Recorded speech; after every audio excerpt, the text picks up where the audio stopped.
നമസ്കാരം. ഞാൻ നിങ്ങളുടെ പ്രിയപ്പെട്ട കഥാകാരി ഡോക്ടർ ബീന. കുമ്പസാരം എന്ന കഥയാണ് ഞാൻ ഇന്നിവിടെ പറയാൻ പോകുന്നത്. കുട്ടിക്കാലത്തെ നിഷ്കളങ്കതയിൽ ഒരു വ്യക്തിക്ക് കുമ്പസാരക്കൂട്ടിൽ പറ്റിയ ഒരു അബദ്ധത്തിൻ്റെ ചിരിയുണർത്തുന്ന നിമിഷങ്ങളാണ് ഈ കഥയിൽ. നമുക്ക് കഥയിലേക്ക് പോകാം. ജീവിതഭാരം ചുമലിലേറ്റി നടന്ന യൗവനകാലങ്ങൾക്ക് മുമ്പ് കൗമാരത്തിൽ അപ്പയും അമ്മയും ഉണ്ടായിരുന്ന പഴയ ആ നല്ല നാളുകൾ ഓർത്ത് ഇന്നും കുളിരു കോരുന്നു. അത് സന്തോഷത്തിൻ്റെയും സമൃദ്ധിയുടെയും മാത്രം കാലമായിരുന്നു. ദൂരെയുള്ള അപ്പയുടെ ഗ്രാമത്തിലുള്ള വീട്ടിൽ ഞങ്ങൾ താമസിച്ചിരുന്ന പട്ടണത്തിൽ നിന്ന് സ്കൂൾ അവധിക്കിടയ്ക്ക് പോകുക പതിവാണ്. അവധി തുടങ്ങുമ്പോൾ എന്നെ അവിടെ കൊണ്ടാക്കും. സ്കൂൾ തുറക്കാറാകുമ്പോൾ എന്നെ കൂട്ടിക്കൊണ്ടുപോകാൻ അപ്പയും അമ്മയും ഒരുമിച്ച് വന്നിരുന്നു. അവിടെ കാത്തിരിക്കുന്ന അപ്പാപ്പനും അമ്മാമ്മയും കസിൻസും പേരപ്പന്മാരും പേരമ്മമാരും എല്ലാം സ്നേഹം കൊണ്ട് എന്നെ പൊതിഞ്ഞിരുന്നു. കാരണം ഞങ്ങൾ ഒഴിച്ച് ബാക്കി എല്ലാവരും ഒന്നിച്ചാണ് നാട്ടിൽ അപ്പാപ്പൻ്റെയും അമ്മമ്മയുടെയും കൂടെ വലിയ വീട്ടിൽ താമസിക്കുന്നത്. അന്നത്തെ അവധി ദിനങ്ങളിലെ കളിയും തമാശകളുമൊക്കെ സുഖമുള്ള നിമിഷങ്ങൾ ആയി ഇന്നും ഓർമ്മയിൽ വരുന്നു. പാടത്തു കൂടെ എന്നും രാവിലെ കുട്ടികൾ ഓടിക്കിതച്ചാണ് കുർബാനയ്ക്ക് മുമ്പ് പള്ളിയിലെത്തുന്നത്. പകുതി ഉറക്കത്തിൽ അമ്മമ്മ വിളിച്ചുണർത്താൻ ശ്രമിക്കും. എണീക്കാതാകുമ്പോൾ ഞങ്ങളുടെ മുഖത്ത് വെള്ളം തളിക്കും. പുതപ്പ് ബലമായി വലിച്ചു മാറ്റി എഴുന്നേൽപ്പിക്കും. മുഖവും കഴുകി പല്ല് തേച്ച് അല്പം കാപ്പിയും തന്ന് ഓടിച്ചു വിടും. ഞങ്ങൾ കുർബാന കഴിഞ്ഞ് വരുമ്പോഴേക്കും മുതിർന്നവർ അടുത്ത കുർബാനയ്ക്ക് പോകാൻ ഇറങ്ങും. അപ്പോഴേക്കും ഞങ്ങളുടെ പ്രാതൽ മേശപ്പുറത്ത് എടുത്തു വെച്ചിട്ടുണ്ടാകും. അത് കഴിഞ്ഞു കഴിഞ്ഞാൽ കളിച്ച് വിയർത്ത് വന്നാൽ കൈയും കാലുമൊക്കെ കഴുകി അല്ലാതെ ഞങ്ങളെ അകത്ത് കയറ്റില്ല. ഊണ് കഴിഞ്ഞാൽ അകത്തിരുന്ന് വായിക്കുകയോ പടം വരയ്ക്കുകയോ ഒക്കെ ചെയ്തോണം. വൈകുന്നേരം വീണ്ടും കളിക്കാനിറങ്ങിയാൽ 6 മണിക്ക് കളി നിർത്തി എല്ലാവരും കുളിച്ച് 7 മണിക്ക് കൊന്ത ചെല്ലാനിരിക്കണം. മുട്ടുമേൽ നിന്ന് കൊന്ത നമസ്കാരവും കഴിഞ്ഞ് കഞ്ഞി വിളമ്പൂ. പിന്നെ സ്വീകരണ മുറിയിൽ നിലത്ത് മെത്ത വിരിച്ച് കുട്ടികളെല്ലാവരും കൂടി നിരന്നുള്ളൊരു കിടപ്പുണ്ട്. പിന്നെ ലൈറ്റ് അണച്ച് കഥകൾ പറഞ്ഞും തമാശകൾ പറഞ്ഞും ഒക്കെ കിടക്കും. ഒച്ചയും ബഹളവും ചിരിയും ഒക്കെയായി ആ ഹാളിൽ കിടന്ന് ഞങ്ങൾ ആഘോഷിക്കും. ഒടുവിൽ രാത്രി വൈകി അപ്പാപ്പൻ്റെ ഉച്ചത്തിലുള്ള വഴക്കോടെ എല്ലാം ശാന്തം.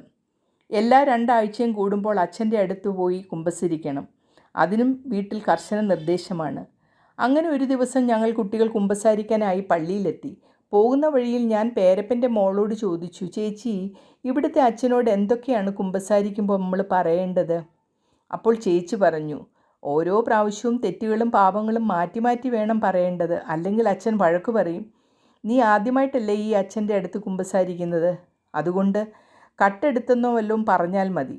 അടുത്ത ആഴ്ച എന്തെങ്കിലും മാറ്റി പറയാം. അങ്ങനെ കുമ്പസാരം നടത്താനുള്ള ക്യൂവിൽ ഞാനും നിന്നു. അന്ന് ഒരുപാട് പേർ ഉണ്ടായിരുന്നത് കൊണ്ട് നീണ്ട നിരയായിരുന്നു. എന്നാൽ ക്യൂ കുമ്പസാരക്കൂടിനടുത്ത് എത്തിക്കഴിഞ്ഞാൽ പിന്നെ പാപം അച്ഛനോട് പറഞ്ഞ് എല്ലാവരും വേഗം പോകുന്നത് കാണാമായിരുന്നു. അങ്ങനെ ക്യൂ നീങ്ങി എൻ്റെ ഊഴമായി.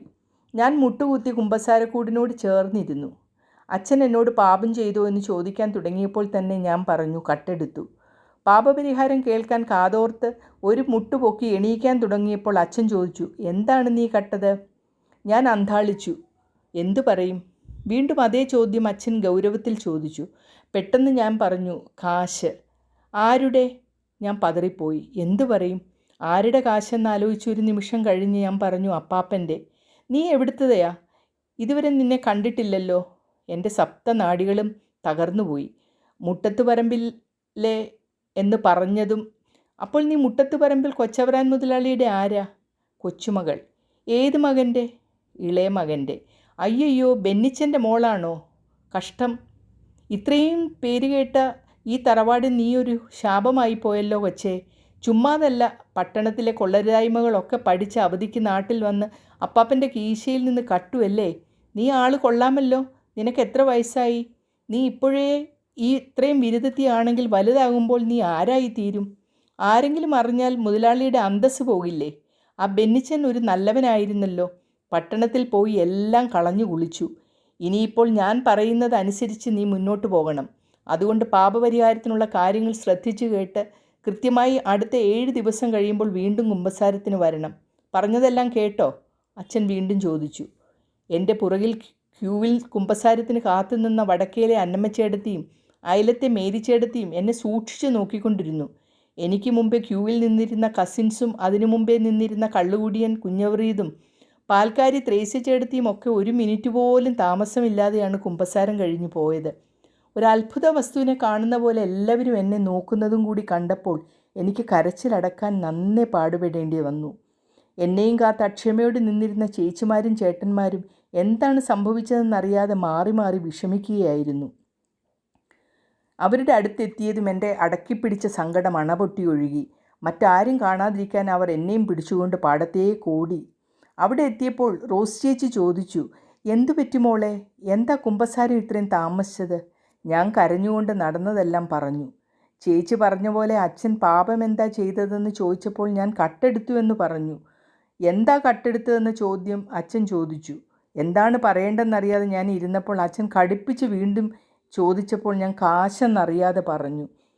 അങ്ങനെ ദീർഘമായ പാപപരിഹാരം വളരെ ഈ കാര്യങ്ങൾ വരെ എത്തി. അയ്യോ, നീ എന്തിനാ കാശെന്ന് പറഞ്ഞത്? വല്ല അച്ചപ്പമോ കുഴലപ്പമെന്നോ പറഞ്ഞാൽ പോരായിരുന്നോ? അച്ഛൻ ദേഷ്യപ്പെട്ടപ്പോൾ എനിക്ക് എന്ത് പറയണമെന്നറിയാതെ ഞാൻ പേടിച്ചുപോയി. പിന്നെ എന്താണ് പറഞ്ഞതെന്ന് പോലും എനിക്ക് ഓർമ്മയില്ല.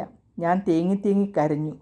ഒടുവിൽ എല്ലാവരും കൂടി എന്നെ സമാധാനിപ്പിച്ചു. ഇക്കാര്യം വീട്ടിൽ ആരോടും പറയരുത്, മുതിർന്നവർ അറിയരുത്, എല്ലാവരോടും താക്കീത് ചെയ്തു. അടുത്ത ആഴ്ചയിൽ വിശ്വാസപ്രമാണവും നന്മ നിറഞ്ഞ മറിയവും മനസ്താപപ്രകരണവും എല്ലാം 10 തവണ എഴുതിക്കൊണ്ട് കാണിക്കണം. കാണാതെ പറഞ്ഞു കേൾപ്പിക്കുകയും ചെയ്യണം. അച്ഛൻ പറഞ്ഞിരിക്കുന്നത് ഇതാണ്. ഒടുവിൽ കളിയെല്ലാം കുറച്ച് എഴുതാനുള്ളതെല്ലാം അവരെല്ലാം കൂടി എനിക്ക് എഴുതി തന്നു. പറഞ്ഞു കേൾപ്പിക്കാനായി പരീക്ഷയ്ക്ക് പോലും പഠിക്കാത്തത്ര ബുദ്ധിമുട്ടി ഞാൻ പഠിക്കാൻ തുടങ്ങി. ഞങ്ങളുടെ ഈ മാറ്റം കണ്ട് പേരമ്മയും അമ്മമ്മയും പിള്ളേർക്ക് ഇതെന്ത് പറ്റി, പതിവില്ലാത്തൊരു പഠിത്തം എന്ന് ഇടയ്ക്കിടയ്ക്ക് ഉറക്കി ചോദിക്കുന്നുണ്ടായിരുന്നു. അങ്ങനെ ഒരു കണക്കിന് അടുത്ത ആഴ്ച തന്നെ അച്ഛൻ്റെ അടുത്ത് പോയി പാപപരിഹാരം ചെയ്ത് തല ഊരി. ഇത്തരം സാത്താൻ്റെ സ്വഭാവം ഇതോടെ നീ നിർത്തിയേക്കണം. പോരുമ്പോൾ അച്ഛൻ്റെ വക ഉപദേശവും കിട്ടി. നിഷ്കളങ്കമായ ഒരു കുട്ടിയായിരുന്ന ഞാൻ അന്ന് പേടിച്ച് പതിയെ തലയാട്ടിയത് അച്ഛൻ കണ്ടോ ആവോ. കുറച്ചുകാലം കഴിഞ്ഞ് അപ്പയ്ക്ക് സ്വീഡനിൽ ജോലിയായി. ഞങ്ങൾ അവിടെ സ്ഥിരതാമസമാക്കി. അവിചാരിതമായി ജീവിതത്തിലുണ്ടായ ഒറ്റപ്പെടലുകളും പ്രയാസങ്ങളും എൻ്റെ പിന്നീടുള്ള കാലം ദുർഘടമാക്കി. എങ്കിലും അവിടെ ആയതുകൊണ്ട് എനിക്ക് ജീവിതത്തിൽ പിടിച്ചു നിൽക്കാനും വിജയിക്കുവാനും സാധിച്ചു. അപ്പനും അമ്മയും പെട്ടെന്ന് മരണപ്പെടുമ്പോൾ ഉള്ള വിഷമം എങ്ങനെയാണ് ഞാൻ മറികടന്നതെന്ന് ചിലപ്പോഴൊക്കെ ഇപ്പോൾ ആലോചിക്കാറുണ്ട്. Grandma, tell us your old childhood stories. കൊച്ചുമോളുടെ സംസാരം കേട്ടാണ് ഓർമ്മകളിൽ നിന്ന് ഉണർന്നത്. എൻ്റെ കുട്ടിക്കാലത്തെ അപ്പാപ്പൻ്റെ വീട്ടിലെ കസിൻസിൻ്റെ കൂടെയുള്ള അവധിക്കാലത്തെക്കുറിച്ച് ഞാൻ പറയാൻ തുടങ്ങി. എല്ലാവരുമൊത്തുള്ള അന്നത്തെ കളിയും ചിരിയും ഗ്രാമത്തിലെ താമസവും അതിൻ്റെ കൂടെ ഈ കുമ്പസാരവും ഓർമ്മയിൽ തെളിഞ്ഞു നിൽക്കുന്നു. ഓരോ ദിവസവും ഓരോ കഥകളായി ഞാനത് വിശദീകരിക്കുമ്പോൾ വളരെ സന്തോഷത്തോടും ആകാംക്ഷയോടും കൂടി അവർ അത് ആസ്വദിക്കുന്നു. എൻ്റെ കുമ്പസാര കഥ കേട്ട് ചിരിയടക്കാൻ അവർ പാടുപെടുന്നുണ്ടായിരുന്നു.